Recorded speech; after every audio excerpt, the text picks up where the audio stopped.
Good afternoon and welcome to today's Speaker Series event, the second in the 2023 to 24 season. If everyone can find their seats and settle in for today's discussion. It is wonderful to see so many Carnegie Mellon students and staff here with us today, along with special guests from across the country here for the Corporate Startup Lab Case Competition. I am Stephanie Ho, and I represent the Energy and Clean Tech Club here at Tepper, and we are one of today's co-hosts alongside the Undergraduate Entrepreneurship Association and Corporate Startup Lab.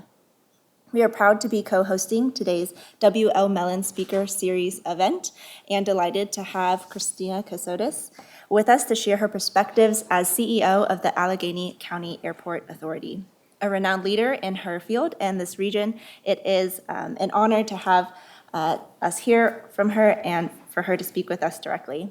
So please take a moment to put away your phones and laptops and any food. Your ticket will get you lunch on the way out of the room this afternoon. And to give a formal introduction for our special guest, I will invite to the podium Jim Jen, Distinguished Service Professor of Entrepreneurship and Director of the Corporate Startup Lab.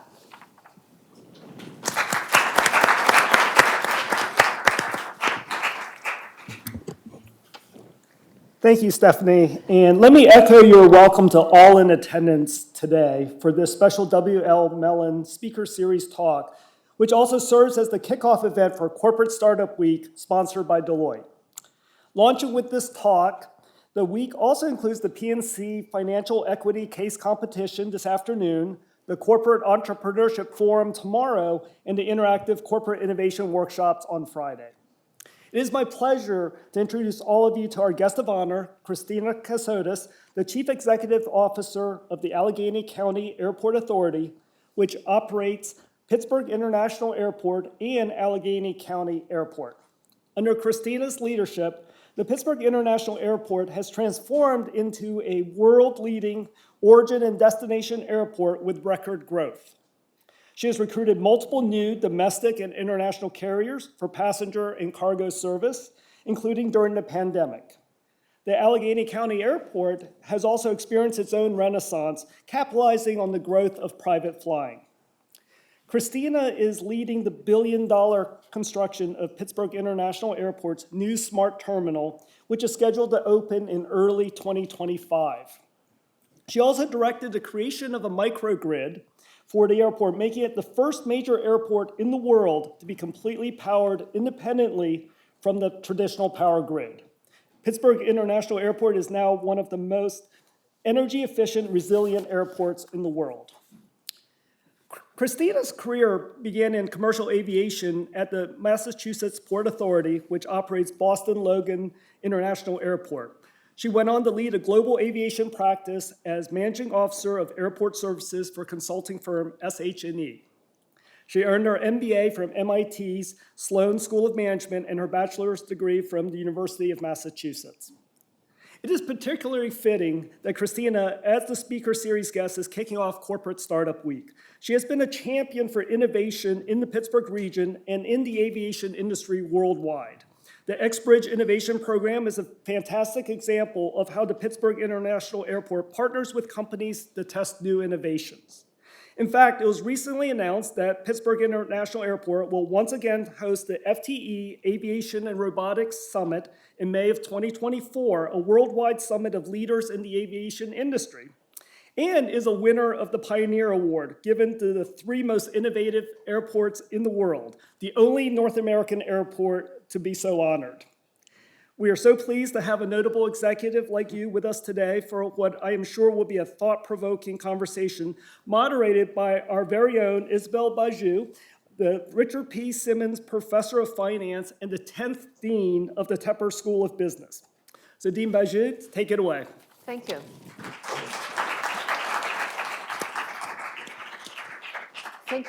Thank you very much for the introduction, Jim. It is really a pleasure to be with all of you today. I'd like to start by thanking Christina for being a part of our W.L. Mellon Speaker Series. This forum is really our school signature, and it does encourage insightful and lively dialogue. We'll try to make it lively between executives and our student community. It is in this spirit that I will present a series of questions proposed by our co-host and then open the floor to Q&A from the audience. So let me start with my first questions.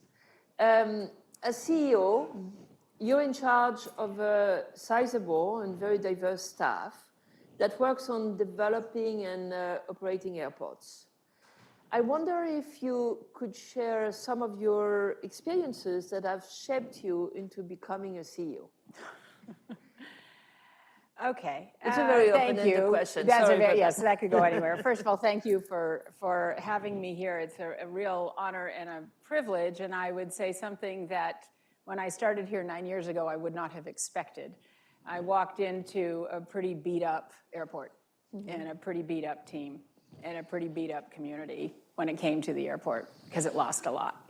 So what helped me get to the CEO slot was, I was just talking to a number of students, some of whom are here, was my career in bartending in my 20s and my consulting practice. I am a big believer that the smartest people in the world can have the greatest ideas, but if they don't get enacted, it doesn't mean much. And you have to understand people. So I would say that it is relationships and people that have brought me to the CEO slot and have kept me here. Amazing. So thanks for sharing that. Bartending, yeah, it was a lot of fun, I can tell you that. Talk about lively. Yeah. And you have to keep a lot of people, think about who's sidling up to a bar. And I'm from Boston, so it was on Beacon Hill. This was filled with lobbyists and politicians, and it was a crowd that had burdens. And if they were sitting there, they were dying to unload them. So how do you take care of lots of different people with lots of different issues at the same time? Keep a smile on your face. That was actually perfect for consulting, which I can tell you is, you don't always love your clients. So that worked really well, and it has served me well in this job, which is filled with a lot of partners who have very different agendas, and bringing those all together really means that you have got to be able to lean into your relationships and your skills at finding something in common that you can build from. So let's go back maybe before bartending. When you were growing up, what was your dream job? Did you dream about becoming a CEO? No, I didn't even know. No, I did not. I wouldn't have known that was an opportunity. I grew up in southern New Hampshire. My father was a commercial airline pilot. Does anybody remember Pan American World Airways? That's who my dad flew for. So I thought he had the greatest job in the world. I grew up in a sleepy little town in New Hampshire, and all of my friends' dads were home for dinner, and my father was in Dakar or East Berlin or Rio. And I thought, I want to do that. But that's all I knew. And I'm the oldest of 4, so I thought it would be awesome if I could fly around the world and tell people what to do. That's as far as my ambition went. I didn't know what that meant, and it turns out you can never tell people what to do. I knew I didn't want to be a pilot. I definitely didn't have the aptitude to be a flight attendant. So I had no idea where I was headed until my early 30s. Great, thanks for sharing that. So we all lived difficult times with the pandemic, right? And I imagine that this has been a very big challenge in your industry. And I wonder if you can talk a little bit about these challenging times and how you managed it, and what is now, and how do you intend to diversify the business model that you have? So there's nobody who got out of the pandemic without some story. We all lived it. It was a global phenomenon. I would say that I'm always surprised at what we got done, because it turns out that we didn't actually do anything differently. We just did different things. So we had, at that point, I had been here for almost 5 years, and the culture had transformed. We had gone from a bureaucratic, beat-up culture to a culture based on transparency, two-way communications, and trust, and that is not an easy thing to get done. So when the pandemic hit, actually when Rita and Tom got sick, remember that day? Everybody was like, oh my gosh, it's real.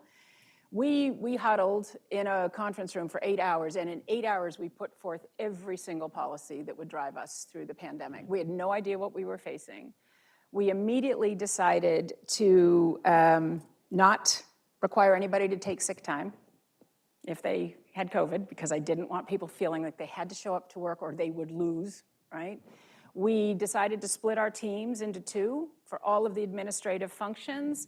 Half of the team would be in 1 to 15, second half of the team would be in 16 to 31. Because I needed to know if finance goes down, you don't just bring in account temps to pay the bills at an airport. It's actually incredibly, in a regulated industry, it's pretty difficult.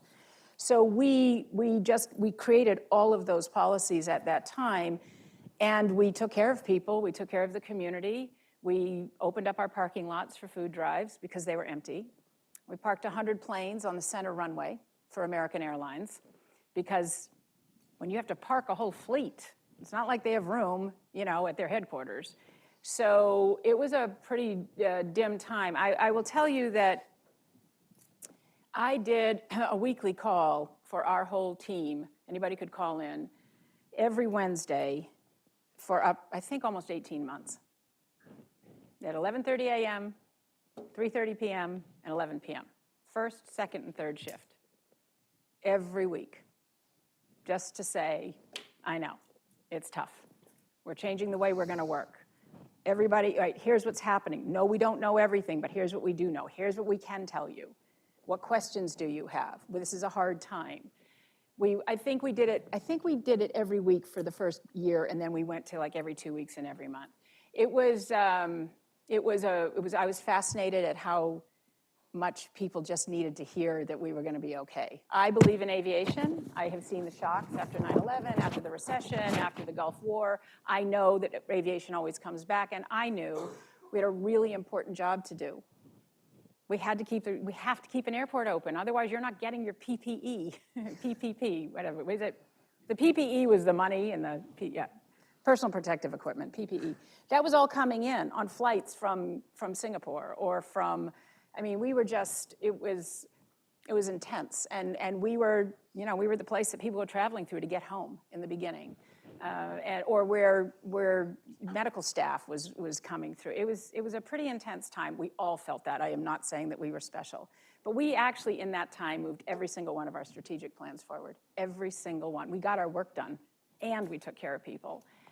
And the airlines in the pandemic agreed to back the bonds for our new terminals. So that was a big, yes, you guys are doing a good job, and we believe that you're running in a way that we want to support. So I would say that we did it, and I'm always amazed at what we got done. But that's because we had the right mindset going in, which is, look, we're not going to negotiate this. It just we have to take care of people as long as this is crazy. Thank you. Thank you for sharing all that. So at Carnegie Mellon, we have a very international student body. We host events. People are coming from the whole world, the whole country. Oh, here we go. Here we go. Why don't we have more flights too? Somebody answer that. Well, before we go that, I'd like to talk a little bit about the good old days. Yes. I was not around, but it used to be a hub. Yes. So can you comment? Sure.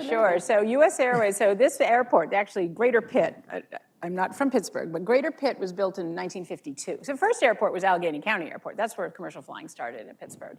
And then in 1952, they built Greater Pitt. And in 1992, U.S. Airways said, this is the place. Look at all this land. We're gonna put our mega hub here. And that was going to be their centerpiece for their airline operation. U.S. Airways in 2004 went through a second bankruptcy. So when 9/11 hit, U.S. Airways was actually one of the most impacted airlines because it was so concentrated in the Northeast. So you think about where those planes left, it was Washington and New York and Boston. That's where U.S. Airways lived. They lost in 2001, they lost $1 billion in the fourth quarter and $2 billion for the year. I mean, it was a mess. And they just said to the airport, we're leaving. We're not going to keep this flying. Now, the way that a hub works, just to be clear, so there were 110 places you could get to every day. A lot of those were tiny little airports because they were connecting people through. So nobody was ever coming into Pittsburgh. If you ever wondered why you were brushing snow off your car in Pittsburgh, it's because US Airways, frankly, is this being recorded? Frankly, didn't give a shit about the Pittsburgh passenger. They didn't care. They cared about gate to gate, right? And so they were connecting people from around the world and around the country through Pittsburgh, but those people were never coming into Pittsburgh. So here's how airlines make money. First of all, it's a race to the bottom business in case, it's a low margin business, right? So airlines make money by how much money you're willing to pay per mile. The local passenger, the person going from Pittsburgh to Philly, is worth more to them than the person who goes Pittsburgh to Philly to Boston, because you're making more money on that trunk segment. Well, Pittsburgh had one of the lowest local populations of hubs, like Cincinnati, St. Louis. The whole Midwest got gutted because when the airline industry deregulated, I think 25 hubs were created around the country. Then the 1990s and 2000s and 9/11 hit, and consolidation and the rise of the ultra low-cost carriers and low-cost carriers, and all of a sudden they can't compete.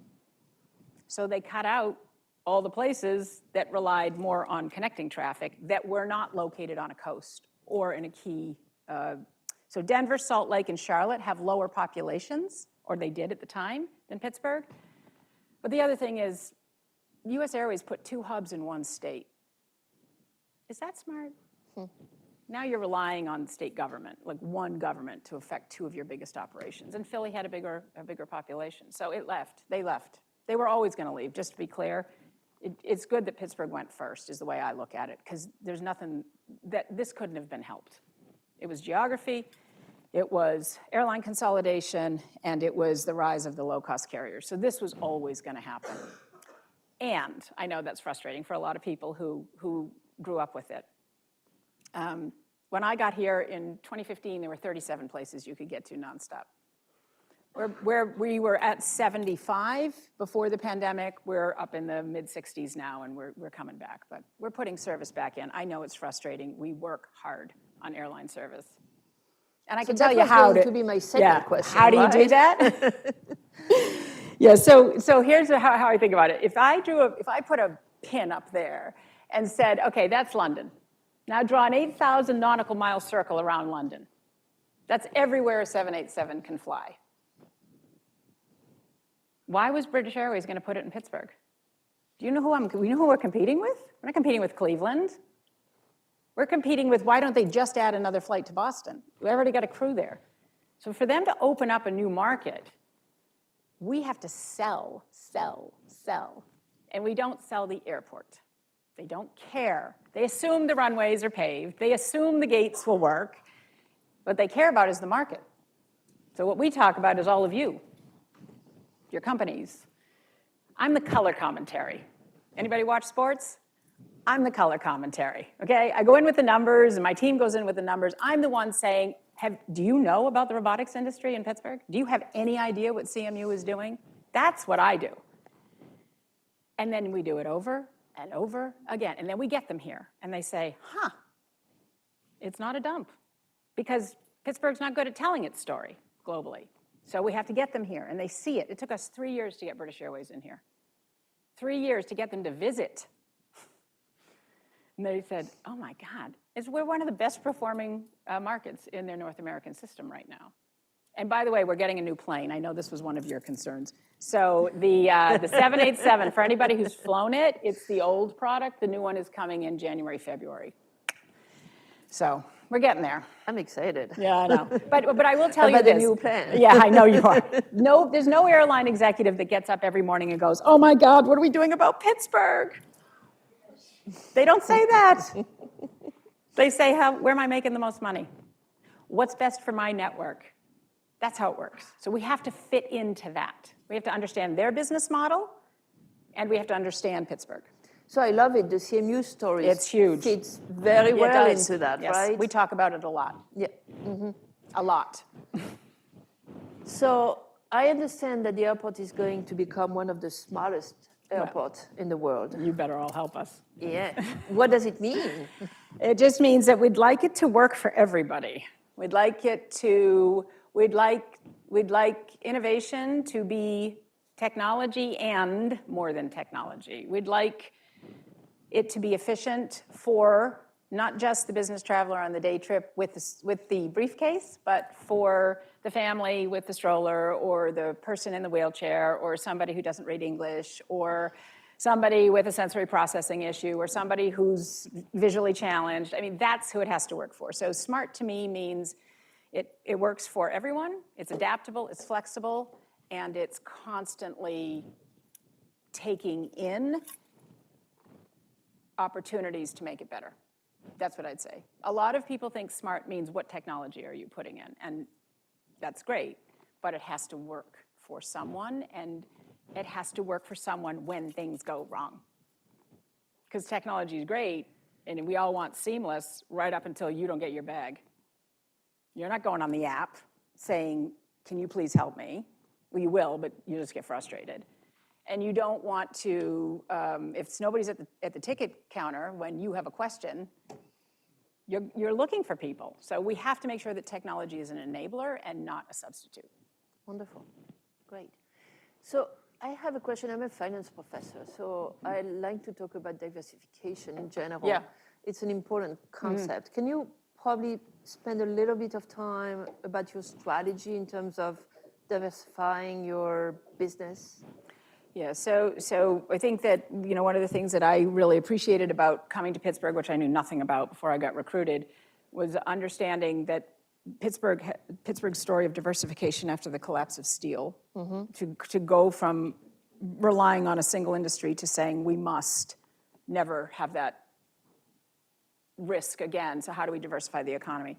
That's actually how I think about the airport. So we have a diversification strategy around the airlines that serve us. So no one carrier dominates. We have every single domestic airline except Hawaiian, and you're never getting that, and Avelo. That's it. We have every other airline serving Pittsburgh. So that means we have a diversified strategy around the business type, ultra low cost carrier, hybrid, the JetBlue, Southwests, and the network carriers, as well as international, with a lot of focus on improving all of those.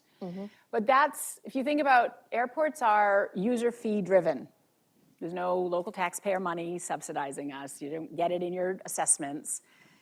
We make our money from the airlines, their landing fees, their gate fees, their, the renting office space. What you spend at McDonald's, we get a little percentage of that, and parking. And real estate revenue. So what I cared about, and this is what we were doing going into the pandemic, is how do we diversify our revenue stream? And how do we make sure that we sweat the asset? So how do you deliver services that people want, so they will spend money without feeling like, oh God, this is all I've got? And how do we look at our land, our footprint? So we sit on 8,800 acres. We think we're tied for 7th largest in the US from a land mass perspective. We have 4 runways. Heathrow has 2. Just to be clear, we have 10 million passengers, they have 80 million. It's amazing, we're always first in line. Yes, because there's plenty of space. So, but we have all of this, we have development opportunities, and we want to make sure that's highest and best use, and it's tied into supporting the economy and reflecting the economy of Pittsburgh. So we're always looking for, what can we do with land use? What do we do with energy, which was the microgrid? And where can we take that? And how do we put things together differently? So right now, aviation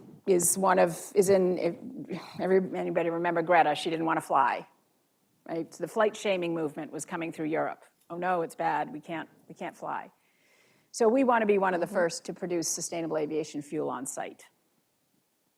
To me, that's a diversification strategy, because there's a revenue stream that comes from that doesn't rely just on the plane landing or the passenger coming through, that we cannot be in this position we were in the pandemic, where if things go wrong, if there's another external shock, we have a we have a revenue source that is different from maybe our primary purpose of business. So you just went into my next question, which was about sustainability. And I wonder if you can actually talk a little bit more about what you're putting in place to become more sustainable. We're trying to address some of the big challenges of our times. Yeah, right? so we think of sustainability as workforce, finance, like how do you make sure that all of your resources are going to be recurring? So from an environmental sustainability perspective, we built the microgrid, and we are investing in alternative fuels in terms of hydrogen and SAF for not just us, but for the industry in general. We want people to test with us. We're going to be LEED Gold certified for the new terminal project. The parking garage will be Park Smart. It's sort of the equivalent. We're capturing rainwater. We're doing all sorts of things we never did. As we're building this new terminal, what I think is fascinating is we had to rip up ramp. So the concrete, very thick concrete. We crushed it all on site, and that's the base layer for our new roadway system. So we're very thoughtful. 75% of the materials from are being reused that we had to repurpose. So we think of environmental sustainability, we think of workforce sustainability, skilled trades.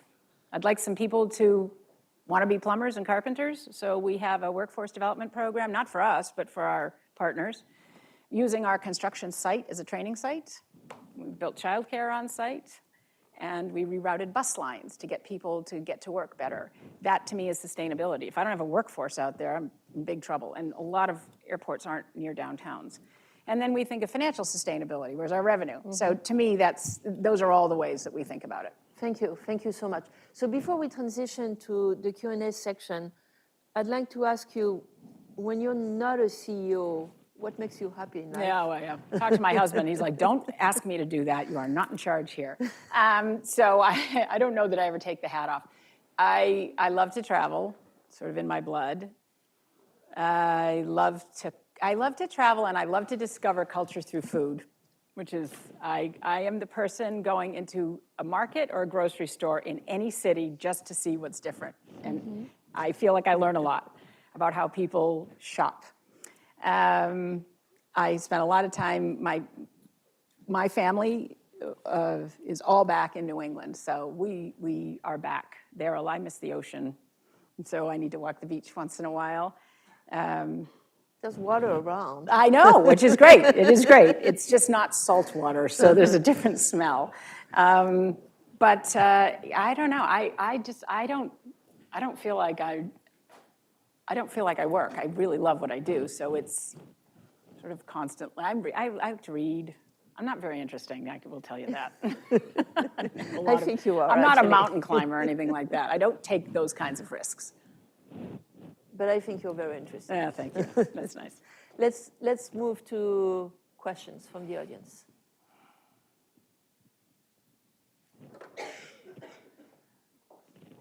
Who picks? They do. Okay.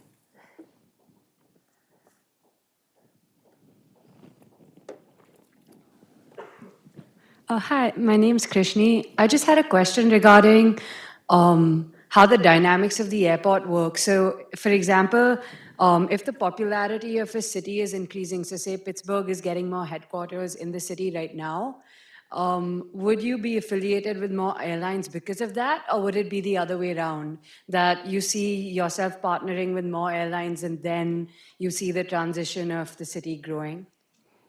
So that's the classic chicken and egg question. No, the airlines are not going to put the service in and hope that a company shows up.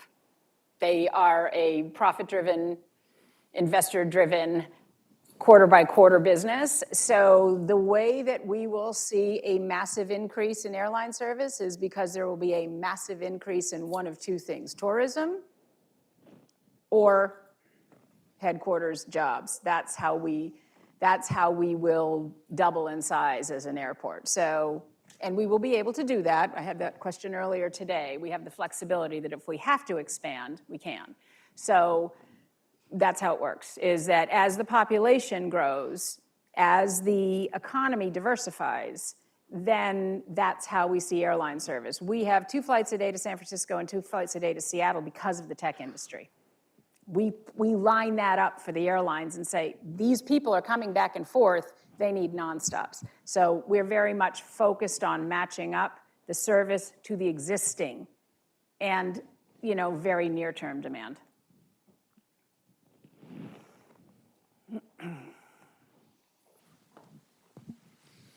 Hi, my name is Matt. Thank you for being here. I have a question. You were talking about diversifying the number of airlines. How much pressure do they put on you to be the sole provider of a particular destination? So for your example, of the British Airways flight to London, do you, in your negotiations with them, promise them that they will be the sole provider of our way to Europe for, I don't know, a certain period of time before you're able to negotiate with another airline? I just was always wondering how that's worked out. No. So first of all, we're not allowed to discriminate. As a public, we are funded by the FAA. To rehab a runway would cost $100 million. We don't have that money sitting around. They fund that. So in exchange, we must be open to any and all airlines that want to serve us. We have no ability to say, we can promise you any kind of exclusivity. And as a matter of fact, when we promise exclusivity, your fares go up.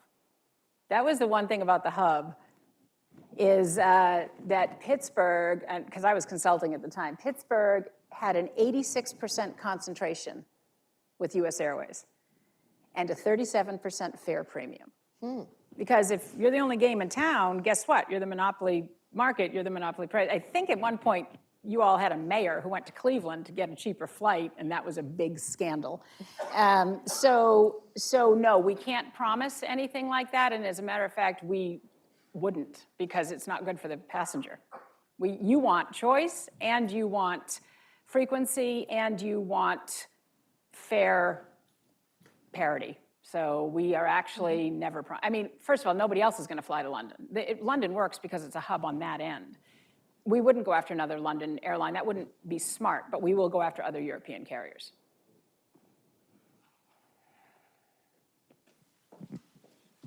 Hey, thank you so much. My name is Prashant Bradham. I'm a second-year MBA student.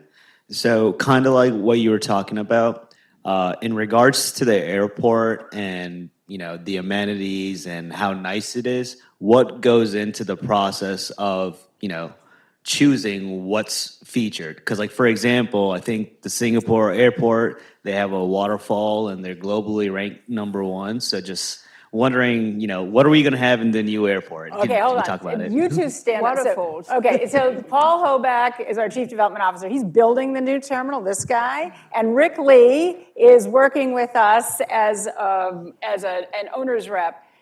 The first thing I said in the new airport is no water features. Can I tell you why? They smell. And something always goes wrong. Remember that conversation? These guys started laughing as soon as you said that. Yeah, they're very expensive to maintain. Denver had one, and it's just like this, it's gross. So what goes into it is first of all, remember, the airlines are back in the bonds. They have a lot of opinions about how much we spend and what we spend it on. And you know what they don't care about?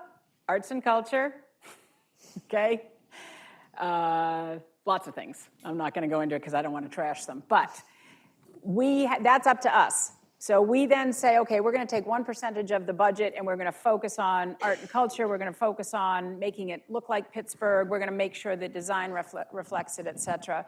It's really it's a constant balancing act on sort of, how far do we want to push it? But this new terminal is going to be spectacular, I promise. My name is Chester Spatt. I'm a faculty member in finance. I have kind of two somewhat related questions. So the first is the short-term parking lot currently seems to face a lot of challenges, and particularly making it difficult for both disabled passengers and also people who are coming to the airport to pick people up. And often they get to the airport and they discover that it's closed. You're talking about the garage? Are you talking about the garage? Yeah. Okay. The very short-term lot. Yep. And so there's a lot of challenges associated with that. And there's no special provision either for people who are only going to park for an hour or two, and no special provision for disabled. Yes, there is for disabled, but that's well- by law, sir. We have to do that. Well, not Okay, really, well, but we can we'll talk about argue that after, but offline. I'm We taking can you talk on for about that that one. offline. I can tell you about a Okay. recent experience. Okay. But secondly, a lot of people have been asking me, so why is the airport spending $1.5 billion on a project where we had a perfectly serviceable airport? Don't the airlines, for example, and I understand the taxpayers aren't paying directly, but don't the airlines care about the fees that they pay? I'm so glad you asked that question. Yes. And I ask that in the context of your earlier remarks, trashing implicitly the decision to sign that contract with No, it was U.S. Air, brilliant. where we were left on the hook through the bankruptcy process, and where U.S. Air announced their intention to break the lease 15 minutes before the end of the bankruptcy. Yeah, so great question. First of all, we do have by law a mandate to take care of disabled passengers, and I would be very interested in your experience, so I want to make sure we address that privately. In terms of why we're making changes to the airport, it is not perfectly serviceable. There are 2 separate baggage systems. They are 8 miles of bag belt connecting those terminals. 8 miles. Do you know what that costs? That train costs us $7 million a year to operate. When people come to the airport, and I'm standing on airside with my badge on, I can't tell you how many people walk up to me and say, how do I get outside? I say, oh, well, you go down 2 escalators, get on a train, go down another set of escalators, and look for one of the doors on either side. If you're lucky, you'll figure out which one to go out. I don't say that. I do advise them, or sometimes I walk with them. So we have a 30-year-old facility. We have a TSA checkpoint that cannot be expanded easily in the main area. So that terminal was built pre-TSA, pre-9/11, like a lot of terminals were. 30 years, we've got escalators, moving walkways, elevators that are, we had to make a decision. 30 years is a good, useful life for a building. Either you reinvest and you fix it, or you look at an alternative. So through the master planning process, we, with our airline partners, looked at 3 options. Fix what we have, and by the way, anybody flown internationally? Okay, so before I got here, you'd get off the plane, you went through TSA just to go to your car, because you touched your bag, and that makes you a non-secure passenger. So now we've got that trail through the back of the building, which we did 9 years ago, to at least avoid the TSA checkpoint. So what we've done is we've decided to take all of the facilities that are pre-security and move them closer to, actually right next to the terminal. So you will now drive up, and you will enter a terminal, walk through security, and you will be in the airport. And that is a lower cost per enplaned passenger for the airlines than fixing what we have today. So it actually is not a perfectly serviceable building. It's actually very hard to retrofit it with technology. It's a lot of concrete. There are a lot of issues with that building that we're addressing, but the gates work, and the X design was brilliant, and I do think that the community did the absolute right thing by signing that lease with U.S. Airways all those years ago. I think U.S. Airways did the wrong thing. I want to be clear. Pittsburgh that's exactly what they should have done. And it did put Pittsburgh on the map from an aviation perspective. So that's why we're building a new terminal. And it'll be open in early '25.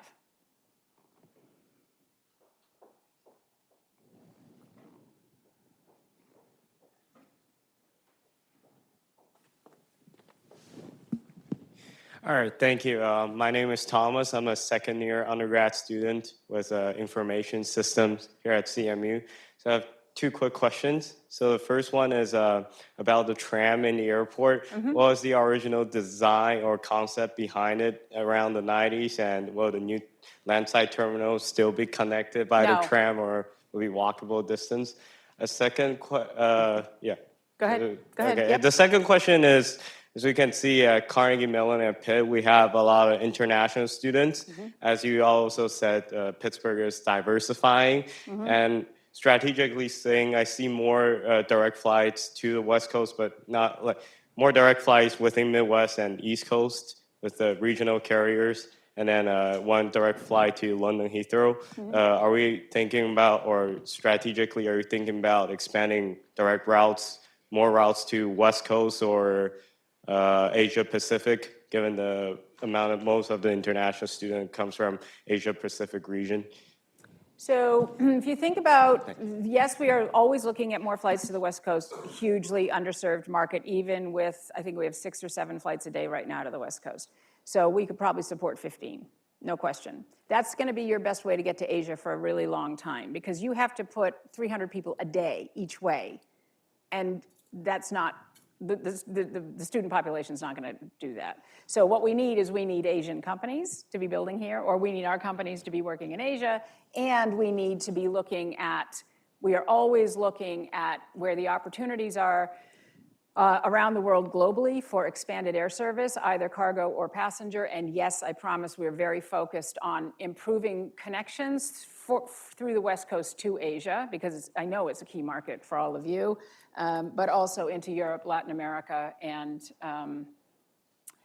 well, yeah, that's it. Those are the big ones, right? The Gulf, I would really like to see a Gulf carrier in, because I think it serves India really well, and I don't think we'll see Air India anytime soon.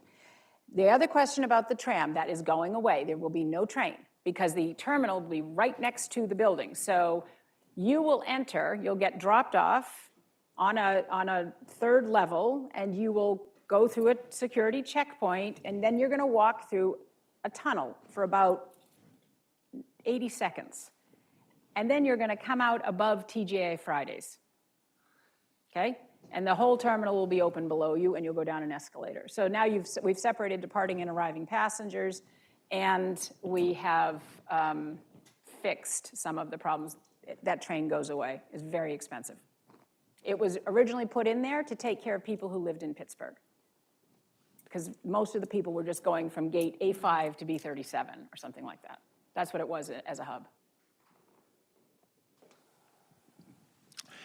Hi, my name is Eben Adams. I'm a Tepper alumni.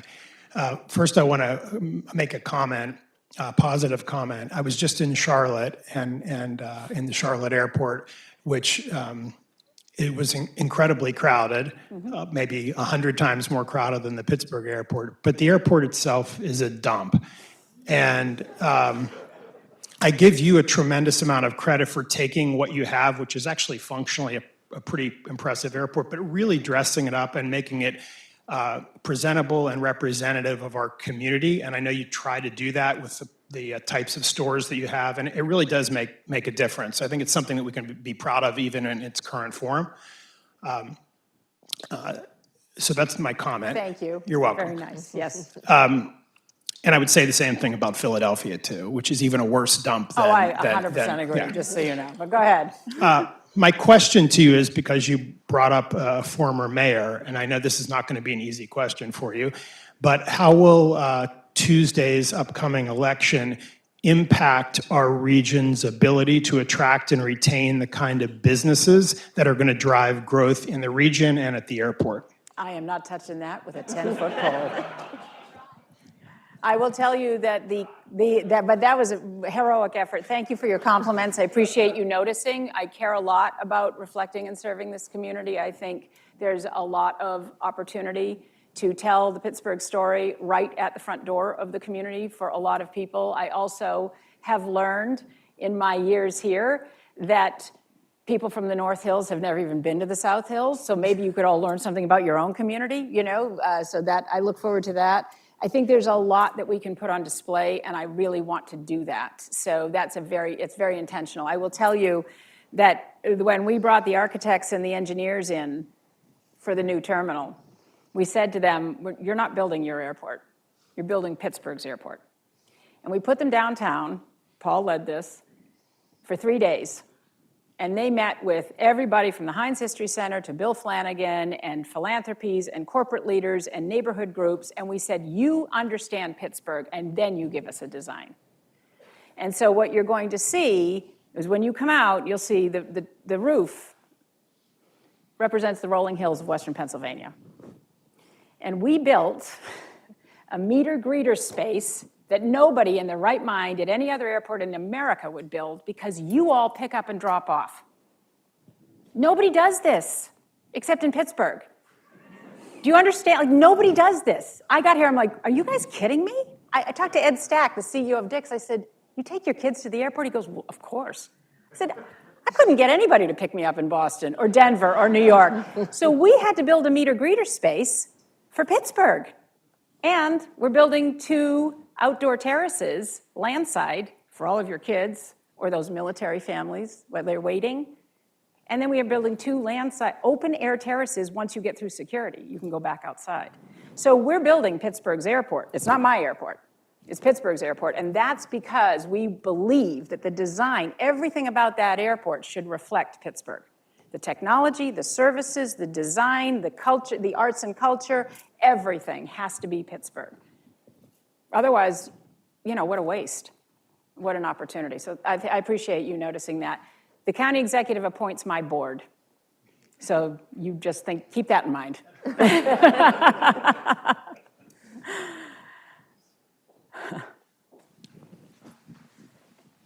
Hi, fellow pilot's kid here. So, two questions for you.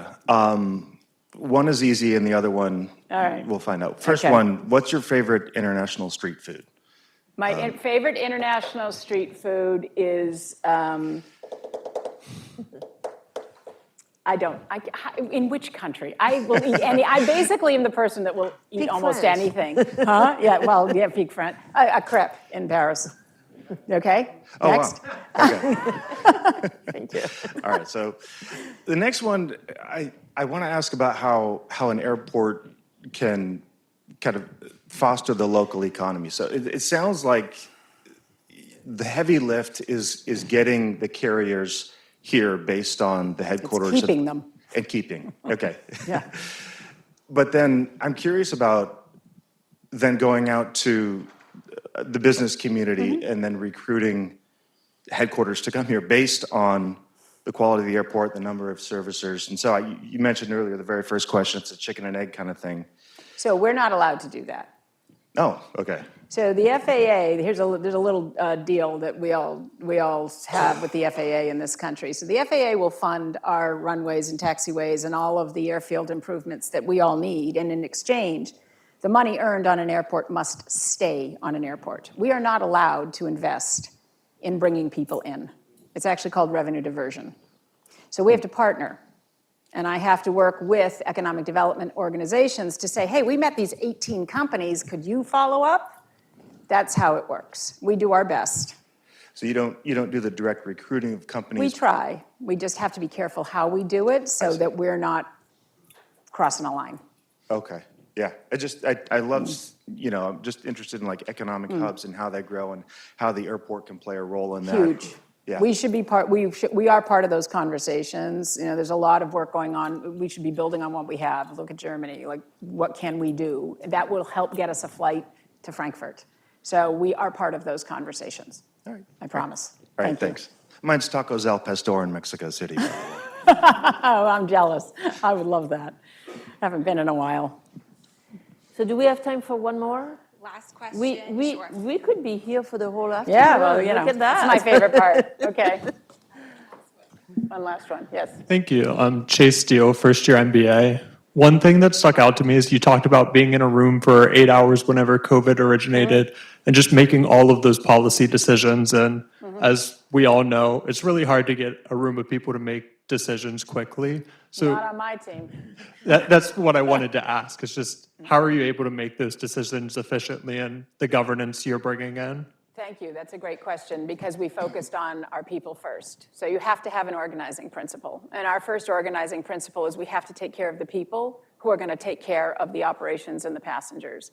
So by taking care of people, you'd say things like, I am not going to punish people for sick time. I'm not going to make an electrician come in and worry about, I don't have enough sick time. I have to come to work sick. So the first thing we did is we said, how do we make sure our people are going to be safe? An airport has dual mandates. If you're not safe and secure, nothing else matters. And if you don't have airlines, nothing else matters, right? So safety and security we take very personally down to an individual level as well as to a sort of a cyber and an enterprise risk level. And that's what we focused on. And my senior leadership team is very used to making decisions quickly with imperfect information. So I would like to thank you, Oh, thank you. This Christina, is great. for your openness and being willing to take any kind of questions with us. Yes.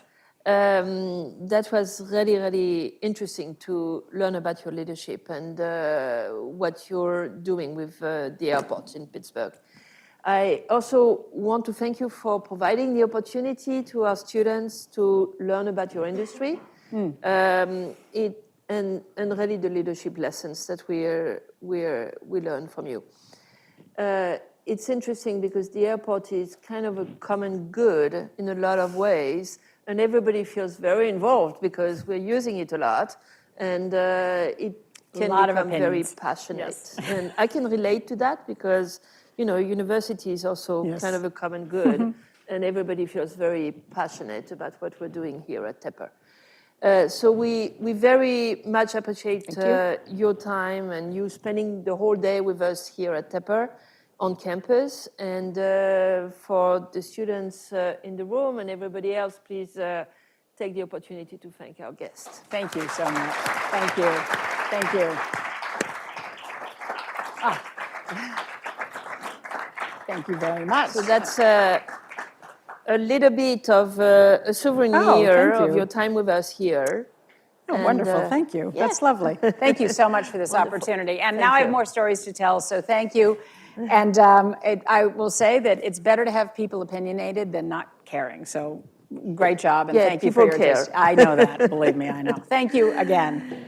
So before we break, I hope that you will all save the date for our next WL Mellon Speaker Series on March 26th with Lauren Hubbard, President and CEO of Dick's Sporting Goods. And they do have some They're retail headquartered. space, They're right? headquartered on our airport. So yes, that's nice. Wonderful.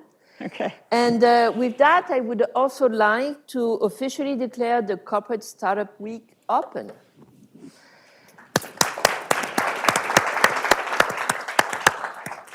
I wish good luck to all the teams from universities across the country who've been using your airport, that have come to CMU and to the Tepper School to participate in the PNC and CSR case competition.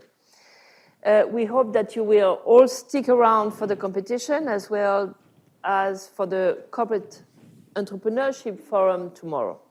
And once again, thanks everybody for being here today and have a great afternoon. Thank you. This was great. Thank you so much.